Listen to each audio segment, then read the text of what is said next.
Bueno, en este video les voy a presentar el capítulo 9 del libro Ulises de James Joyce, publicado en 1922 con la traducción de Valverde, y además les voy a proponer un posible análisis de lectura para que, bueno, si deciden aproximarse al capítulo, puedan tener una guía. En este capítulo nos encontramos frente a Stephen en la Biblioteca Nacional.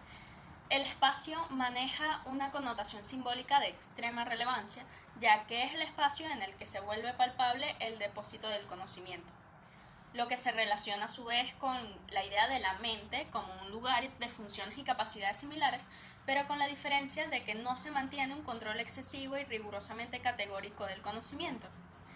Es decir, mientras que en la biblioteca el conocimiento es estático, es clasificado y es organizado, en la mente nos vamos a encontrar con un espacio que se caracteriza por su dinamismo y espontaneidad constante. Parte de lo que Joyce va a proponer con el libre fluir de la conciencia que caracteriza su escritura.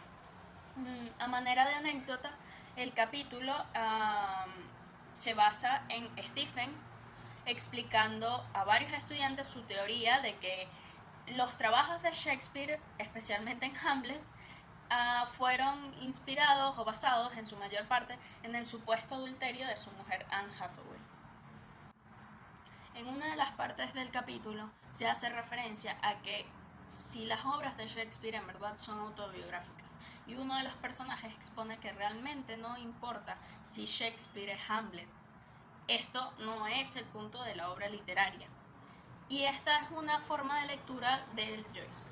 Encontramos interesante que al final del capítulo Bloom y Stephen se cruzan. Stephen siendo el Joyce joven, o bueno, la lectura que se le da siendo el Joyce joven, y Bloom siendo el Joyce anciano o adulto. Esto es interesante porque cuando ellos se cruzan al final no se reconocen, pero están atravesados por el mismo espacio del conocimiento que es lo que los vincula. Así empieza una problemática que más adelante comentaremos, pero lo importante del capítulo es que básicamente empieza con un guiño en el mismo texto que nos va a plantear sus mecanismos de lectura y las problemáticas que lo constituyen. Básicamente este capítulo nos va a permitir entender la poética del autor, nos la va a exponer más bien. Bueno, considerando que estamos en una biblioteca, no nos sorprenderá la gran cantidad de intertextos que se evocan en el capítulo. Por eso, en este análisis nos vamos a centrar en la intertextualidad. La intertextualidad es una forma de apropiación literaria. A partir de la incorporación de textos anteriores se posibilita la elaboración de otros recientes. Es más bien una práctica que, más allá de evocar y admirar, implica también una dinámica creativa que se legitima desde las infinitas posibilidades de elección y combinación de diversos materiales ya existentes. Esto es nuclear en la obra de Joyce, considerando que todo el texto es una gran referencia a la Odisea homérica, hasta tal punto en el que el título y la estructura de los capítulos terminan siendo un reflejo de la producción original. Por ejemplo, nuestro capítulo está vinculado con el canto de Scylla y Charybdis. Esta relación va a ocurrir en varios planos, empezando por el espacio en el que la frase, no sé si la han escuchado, entre Scylla y Charybdis ha llegado a significar el estado donde uno está entre dos peligros, y alejarse de uno te haría estar en el otro peligro. Como dice el mismo Joyce en la página 261, entre la sonrisa sajona y el ladrido americano, la espada y la pared. Básicamente, esta frase se va a convertir en la columna vertebral del capítulo porque nos da pie a comprender el punto medio y el proceso de la interpretación literaria.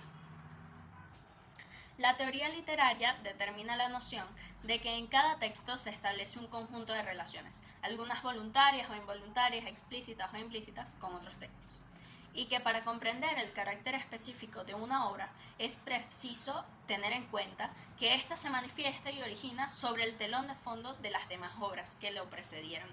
En otras palabras, ningún texto surge de la nada, todos se relacionan con obras que le anteceden, cuyos vestigios llevan, y además de ahí que sea un trabajo obligado del análisis literario reconocer, explorar e interpretar tales huellas.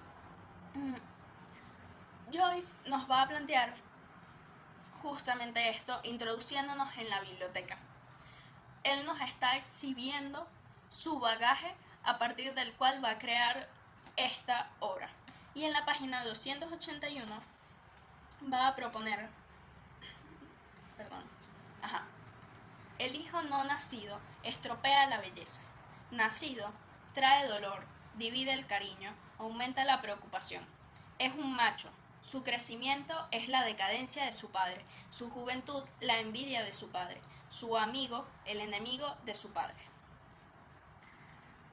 Al referirse al hijo, podemos establecer una relación entre el autor y creador de la obra con todos aquellos autores previos que lo amparan y han construido para volverlo lo que es hoy.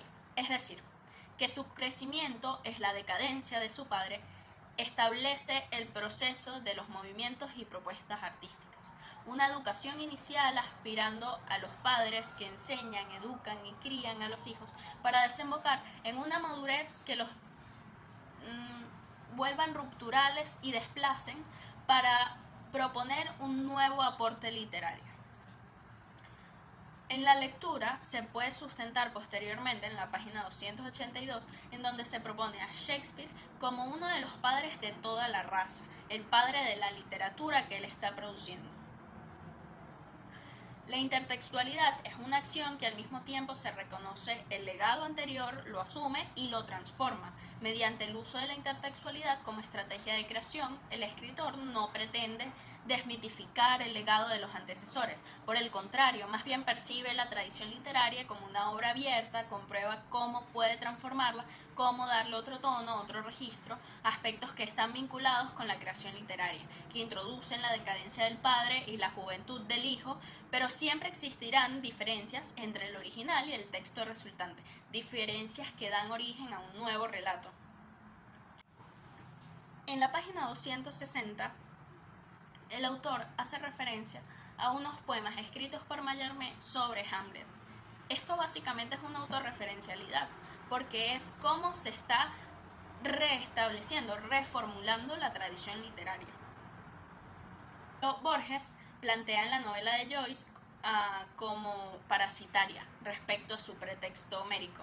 Establece que su sustancia está construida para moverse intertextualmente dentro del mundo externo, de un libro a otro, de modo que el Ulises es solo indirectamente parasitario en la forma universal de la Odisea. Luego hay otra cita que continúa esta idea, es de James Ramey en un artículo de la Universidad Autónoma Metropolitana de México, se titula Sinécdoque y parasitismo literario en Borges y Joyce, y establece que es el texto El Ulises un transvesti del texto homérico, o una parodia disfrazada de modernidad que no requiere acceso sublime a la forma universal de la Odisea. Esta cita la utilizo porque llama la atención el adjetivo transvesti, que sabiendo el significado del prefijo latino alude al más allá de, al otro lado de o al a través de. Y esto es justamente lo que sucede con la obra de Joyce. Ya lo referimos con la cita de Sila y Caribdis. El sentido que se evoque de la interpretación de la lectura tiene que ser un proceso en el que atraviesen dos propuestas, la referencia original y la producción a la que se está contactando. No se puede comprender la propuesta de Joyce si no nos aproximamos únicamente a la comprensión de un polo, porque no se puede comprender la propuesta de Joyce si nos aproximamos únicamente a la comprensión de un polo, porque apartarse mucho de un monstruo implica ser devorado por el otro. Si el lector no percibe la intertextualidad, parte del significado se omite, dado que no se logra establecer una relación entre el libro que se está leyendo y las obras precedentes. Según Kristeva, en su texto La palabra, el diálogo y la novela, todo texto se construye como un mosaico de citas. Todo texto es absorbido y transformado en otro. Hay una expresión en el texto que se repite, y es que no puede haber reconciliación si no ha habido separación. Esto se enuncia aludiendo a la relación de Shakespeare con Anne Hathaway, pero es pertinente para entender ese significado de la cita extraída de una obra anterior y reposicionada en un nuevo escrito. El sentido de la obra literaria no es de carácter lineal, no puede encontrarse en un diccionario o en código alguno. El presupuesto de interpretación de las obras literarias se instaura desde el intento de explicación de una composición, en la que el autor ha puesto en marcha diversos y variados materiales que solo pueden ser aprendidos desde la pluralidad analítica.